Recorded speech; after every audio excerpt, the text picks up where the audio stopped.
Сен ең ақылсың ба? Мен қаншама жыл бойы бизнеспен айналысып келе жатқан адаммын. Сен маған жол көрсетпексің бе? Мен қаншама жыл бойы осы бизнеспен айналысып келемін. Сен кеше оқу бітіріп келіп маған ақыл үйретпексің бе? Асылымды айтқаннан қайтпай. Иә, дәл солай. Көп жылдар бойы айналысып келе жатқан адамға айтып тұрмын. Сіз 20 жыл бұрынғы әдіспен жасайсыз. Әке, қазір мүлдем басқа ғасыр. Табыс көп болу үшін өзгеру, бейімделу керек. Кен көп жылдар бойы басқару әдісіңді өзгертпегендіктен қызметкерлердің жалақысын көтере алмай отырсың. Асылым, мен саған тағы айтамын, өз ісіңмен айналыс. Жұмысшылар жалақыны көтеруге лайық емес. Олардың қалай жұмыс істейтінін қарашы. Жұмыстан себепсіз қалады, сапасыз жасайды. Асылым орнынан тұрып кетіп қалды. Әкеммен айтысу қиын еді. Тағы да сөйлесіп көрді. Асылым бірінші бастады.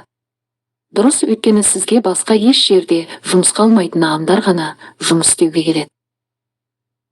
Қандай жауапты қызметкер мұндай жалақыға көніп жұмыс жасауға келеді? Талғат Құдайбергенұлы үстелді бір ұрды. Болды, жетер.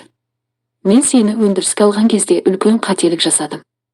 Асылым шаршаңқы жауап берді. Мен бұл жұмыстан кете аламын. Келешегі жоқ жерде жұмыс істеу мүлдем қызық емес. Менің компаниямның болашағы жоқ па сонда? Сен не айтып тұрсың? Менің көптеген $1 миллион айналымым бар. Одан не пайда? Егер бәрі дұрыс жасалса, айналым емес, пайда болар еді. Саған не ақша жетпей жүр ма?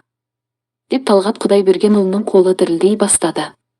Әке, мұның оған не қатысы бар? Бір орында тұрмай даму керек. Сен маған жол көрсетуге әлі кішкентайсың. Сен мен сияқты жұмыс жасап көр бірінші.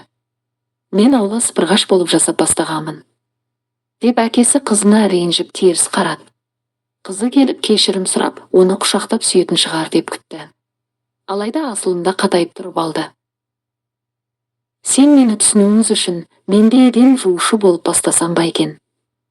Не болды? 6 жыл бекер оқыдым ба? Ойлап көрші, жоғары білім, шетелде өткен тағылымдама, қызыл диплом. Егер сен еден жуушы немесе аула сыпырушы болып жұмыс істемеген болсаңыз, бұлардың бәрі ештеңе емес қой. Талғат Құдайбергенұлы әбден ашуланды. Иә, Асылым, мен солай ойлаймын. Егер саған бұл ұнамаса, ол сенің шаруаң. Сонымен қатар, иә, егер менің сені тыңдап, сенің ақыл кеңестеріне құлақ асқанымды қаласаң, бар да еден жуушы болып қызмет ет, ең болмағанда 1 ай жасап көр. Сосын мен сені көрермін. Бар нәрсені, дайын нәрсені өзгерту оңай әрине, ал сен ең төменнен бастап көр. Асылым көзін бір алартты. Асылым әрдайым әкесіне ұқсайтын. Анасы тірі кезінде үнемі күліп жүретін. Мен бұрын ең қырсық адам ол әкең деп ойлаушы едім. Бірақ қазір мен қайсыларыңыздың қырсығырақ екендеріңді білмеймін дейтін анасы. Асылымда үстелді бір ұрды. Келістік, әке. Ертең қайда жұмыс істейтінімді айтамын. Асылым есікті тарс жауып, кабинеттен шығып кетті. Талғат Құдайбергенұлы селк ете қалды. Содан кейін үстел үстінде тұрған әйелінің фотосуретіне кінәлі адамдай қарады. Маржан, көрдің бе, менің оған еш қатысым жоқ. Өзі сондай қырсық. Дәл мен сияқты. Талғат күрсінді. Ол қызының айтқандары бір жағынан дұрыс екенін түсінді. Сонымен қатар ол өзінің қызының отбасылық бизнестен хабары бар екеніне де іштей қуанышты еді. Бірақ ол өзінің қателескендігін мойындай алмады. Қалайша әкесі болса тұра, осы уақыт бойы қырсығып жүргенін қалай мойындайды? Ештеңе етпес, Асылым, жас адам, қаны қайнап тұр, басылғасын қайтып келеді ғой.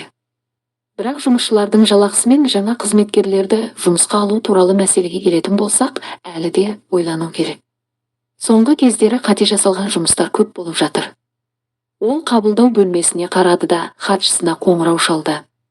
Ұлжан, барлық өндіріс басшылары мен бас есепшіні маған шақырыңыз, деді. Жан-жағына қарайлап ойланып отырып, шынымен де менде барлығы 90-шы жылдардағыдай әсер қалдырады екен. Кішкенеден өзгертуді бастайық онда деп ойлады. Талғат Құдайбергенұлы қызына қоңырау шалу үшін телефонды алды да қайта орнына қойды. Жоқ, болмайды.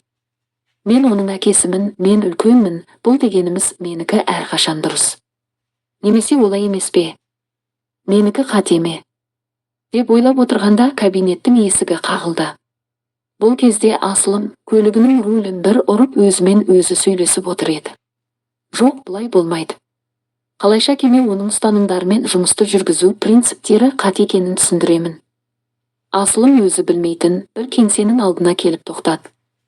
Асылым біреуге ренжісе немесе ашуланса, көлікке отырып алып, газды қаттырақ басып көлікті қатты айдағанды жақсы көретін.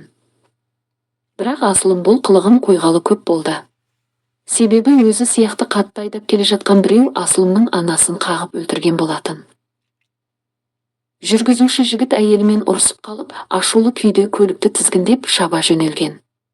Ашудан көзі ештеңе көрмей, көлікті өте қатты жылдамдықта айдай жөнелген. Асылымның анасын көрген кезде тоқтап үлгермей қалып қағып кеткен. Сол күннен бері Асылым қандай жағдай болса да көлікті қатты айдамайтын болды. Асылым көліктен түсті. Ол бірнеше рет терең дем алып тұрғанда көзі бір нәрсеге түсіп кетті де қатып тұрып қалды. Оның дәл алдында қуанышты хабарландыру ілулі тұр еді. Хабарландыруда еңбек демалысы уақытына уақытша еден жуушы қажет деп тұрды. Асылымның ойынан ашу бірден ұшып кетті. Күлімсіреп қайта көлігіне отырып, көлігін шетке қарай қойды. Көліктегі айнаға қарап, тұр әлбетімен шамалы жұмыс жасау керек деп шешті. Әдемі шаш үлгісін жинап, асыл тастардан жасалған қымбат бұйымдарын шешіп қолына қарады. Қалында маникюр. Асылым бұны қазір алып тастай алмайтынын жақсы түсінді. Бірақ қазір екінің бірі жасайтын қол күтімін соншалықты бағалай қоймас деп ойлады Асылым. Өзінің ойында өзін студентпін деп таныстырып, жаз мезгіліне қосымша табыс іздеп жүрмін деп айтамын деп сценарий жазып қойған еді. Асылым қуана көліктен түсіп кеңсеге қарай беттеді. Сәлеметсіз бе, мен сіздің кеңсеңіздің есігінде ілулі тұрған хабарландыруды көріп едім. Сіздерге уақытша еден жуушы қажет екен. Қабылдау бөлмесінде отырған әйел оған мұқият қарады. Сіз еден жуушы болып жұмыс жасағыңыз келетініңізге сенімдісіз бе? Иә, менде қазір басқа амал жоқ. Мен кешкі мезгілде оқимын. Әйелдің көзі бірден жылып кетті. Енді бәрі түсінікті болды. Сіз тәуелсіз болғыңыз келіп жүр ма? 10 минуттан кейін Асылымға жұмыстың барысы көрсетілді. Едендерді сүртіп, гүлдерге күтім жасап, қоқыс жәшігін тазартып тұру қажет екен.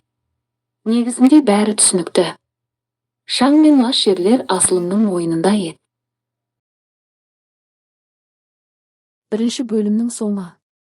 Құрметті тыңдарман, келесі бөлімді жіберіп алмас үшін каналға тіркеліп, қоңырау белгісін баса кетіңіз. Екінші бөлім жақын күндері шығатын болады. Біздің каналдың тыңдарманы болғаныңыз үшін алғыс білдіреміз. Сіздің ойыңызша әңгіме қалай өрбиді? Комментарийге ойыңызды жаза кетіңіз.